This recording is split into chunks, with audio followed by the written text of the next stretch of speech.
Hello, my very dear and wonderful friends. Tonight I want to discuss a major misunderstanding and misconception that people have about tshuva. These days of the year, focus is on tshuva, Elul, Rosh Hashanah, Yom Kippur, Aseret Yemei Tshuva. Everything is tshuva, tshuva, tshuva. People have a major misunderstanding about the nature of tshuva, and I want to explain to you why I say that. This week's Parshas Sovo, talks about the mitzvah of vidui ma'aser. The Jews that live in Eretz Yisrael are required to tithe their produce. There's a series of different tithings. There's truma goes to the Kohen, and then ma'aser, which is 1/10, goes to the Levi, and then another 10% the Jew has to take to Yerushalayim and eat it in Yerushalayim, where he has to redeem it on money, and then take the money to Yerushalayim. And then there's Meiser Ani, another 10% that's given every third year, given to the poor. So, in essence, the Jew is giving away 20% of his produce. Either he gives it away to the Levi and to the poor, or 10% to the Levi and 10% he eats in Yerushalayim. These tithes have to be completed by a certain time in every 3 years. You could hold on to the Meiser for a certain amount of time, but at the end of the 3 years, you have to give away the Meiser, and you have to give the Meiser to the Levi and the Meiser to the Ani, to the poor person. When a person finishes giving the Meiser, the Torah has an entire formula that he recites. He says, "Asisi k'chol asher tzivisani," I did whatever you told me. Ashkifa mimon kadshecho v'arech hasam pli Yisrael. Look down from your heavenly abode and bless the Jewish people. So the Gemara says that formula of reciting that I did everything you told me and you should bless the Jewish people, that's called vidui meiser. Now that name, vidui meiser, description of vidui meiser, is so perplexing, and this has been discussed by countless Talmidei Chachamim, and I want to present to you my thoughts about the matter. Why is it so perplexing? Because the word vidui means admission, confession. It comes from the word lahodos, which means to acknowledge or to admit. We are accustomed to saying vidui on Yom Kippur. The al-chet that we say, and ashamnu, begadnu, gazalnu, those are vidui. Vidui is an admission of wrongdoing. And vidui is the first element of tshuva, because human nature is that we deny even to ourselves. We are in self-denial. We think we didn't do anything wrong. So the first step, you can't do tshuva if you think you didn't do anything wrong. You have to acknowledge, I made a mistake. I acted inappropriately. I did things that I should not have done. That is vidui, and it has to be articulated. It's an admission before Hashem that I did something wrong. So I understand vidui when it comes to person's aveiros. Everybody has some measure of sins. So when you do tshuva, you have to say vidui.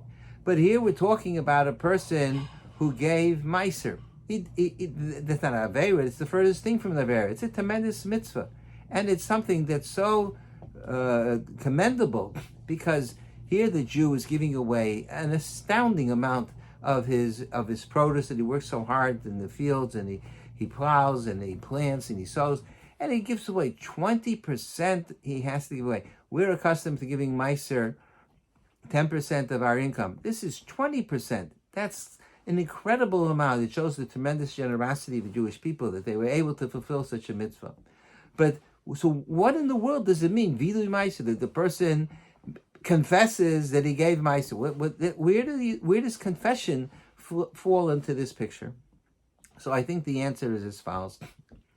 There's another major, I'm going to tell you the misconception that I was talking about tshuva in a minute, but there's a misconception that people have that, everybody knows that arrogance is no good. Gaiva. You're not allowed to be about gaiva. It's one of the worst things in the world. A person has a swollen head. People think that arrogance and pride are the same thing, because if you have pride, it leads to arrogance. But the reality is that a person must be proud of what he does or she does. If there's no pride, then a person has zero motivation. And just like in a socialistic society or a communist society, people don't work hard because there's no reason to work hard. They're going to get the same amount of money no matter what they do. Everything goes to the state. People, when they're motivated, people will invest every ounce of strength in their body, in their souls, in the fiber of their soul. So, if a person is not proud of what he does or she does, then a person has no reason to do anything positive in the future. Why should I do it if I don't have a sense of fulfillment and satisfaction? So pride is very important. Pride is not arrogance. Arrogance means that a person is boastful, or the person wants everybody to know all the terrific things that he did, or a person walks around with a swollen head.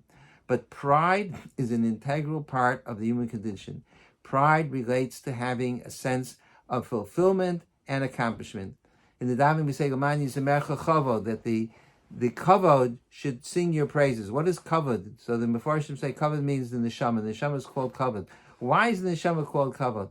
Because the neshama epitomizes dignity and honor. That's the essence of the neshama. It's dignified. And if a person doesn't recognize his own dignity and his own honor, and he doesn't have a sense of pride about who he is and what he's been accomplishing, then a person dehumanizes himself, and he's not going to be motivated to do anything positive in the future. That being the case, that people have this misconception that pride is bad, the result is that when people do positive actions, when they do mitzvahs, the tendency is for a person to be dismissive and say, a big deal. So it's not such a big deal that I accomplished that. It doesn't make, or if somebody comes over and gives you a compliment, okay, big deal. So I did it. What is it? So a person comes across as very humble, but that's not the right attitude to be dismissive of the things that we accomplish. A person has to be proud of what he's accomplishing and not think it makes no difference. Vidui Meiser means that here a Jew does something astounding. He gives away 10% of his produce to the Levi and to the poor. The vidui means that you have to acknowledge what you've done, not to acknowledge that you gave it. The person, unless he's mentally unstable, he knows that he gave the meiser. But if he doesn't appreciate the significance of giving meiser, so then he's missed the boat. And vidui meiser means a confession. It's a confession because it requires overcoming human nature of being dismissive of things that we do. And a person has to admit or acknowledge, wow, I did a great thing.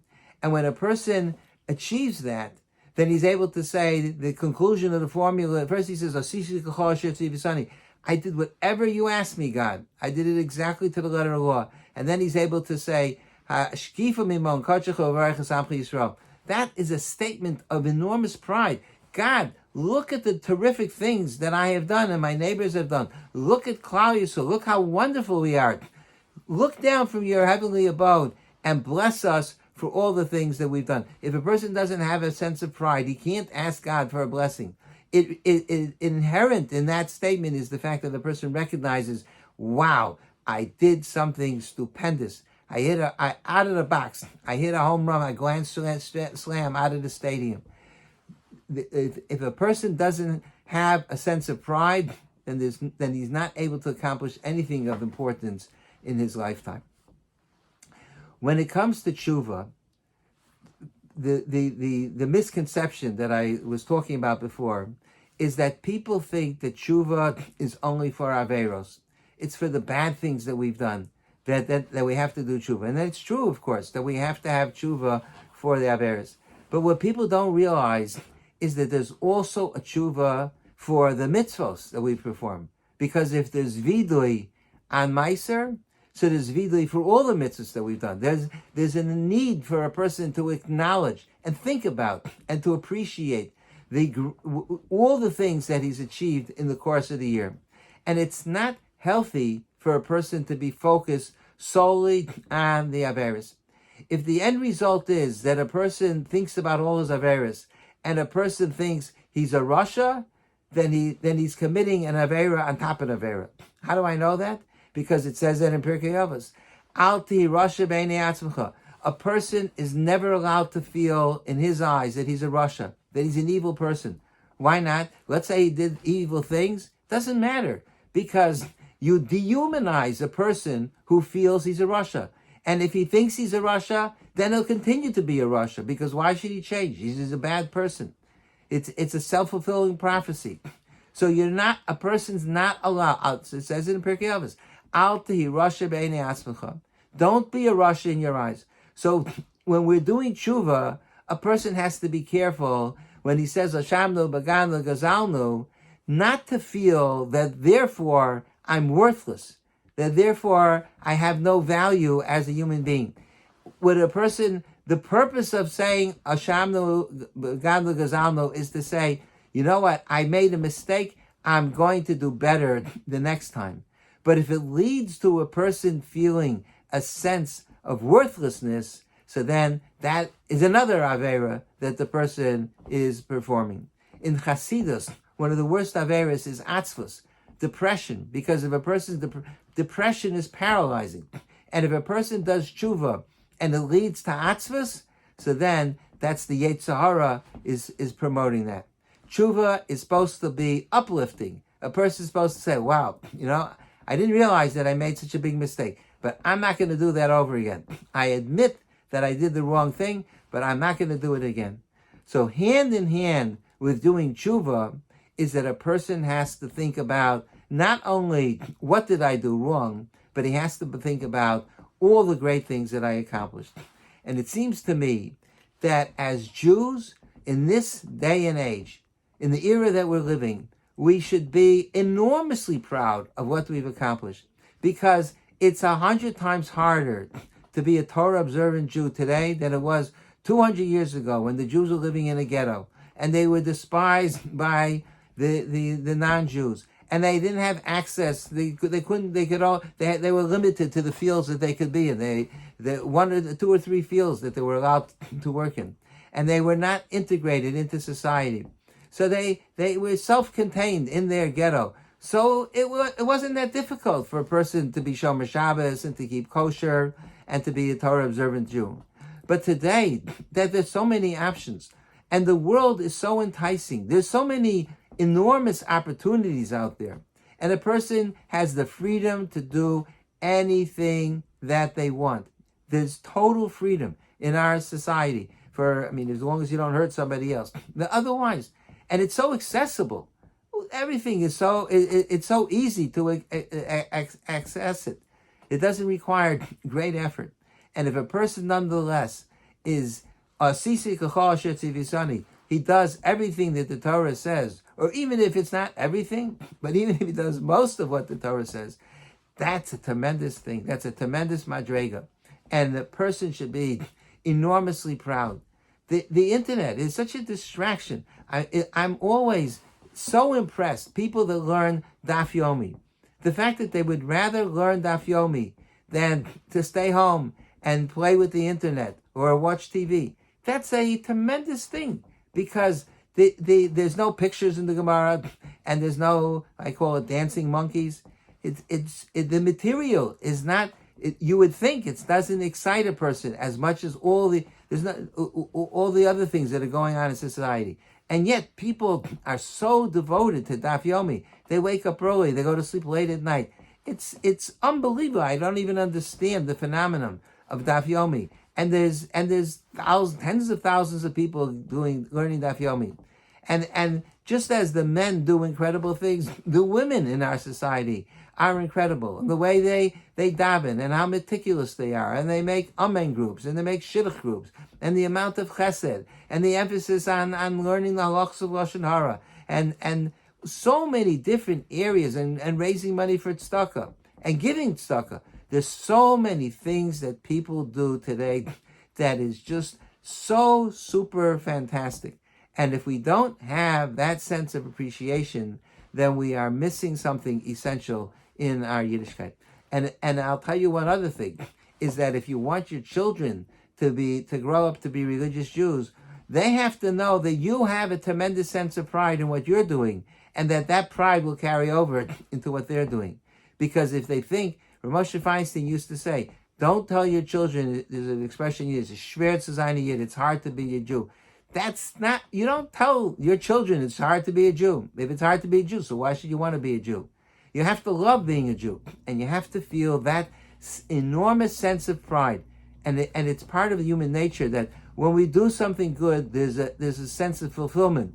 If you don't do positive things, then the person feels empty, like a shell that has nothing in it, and a hollow shell.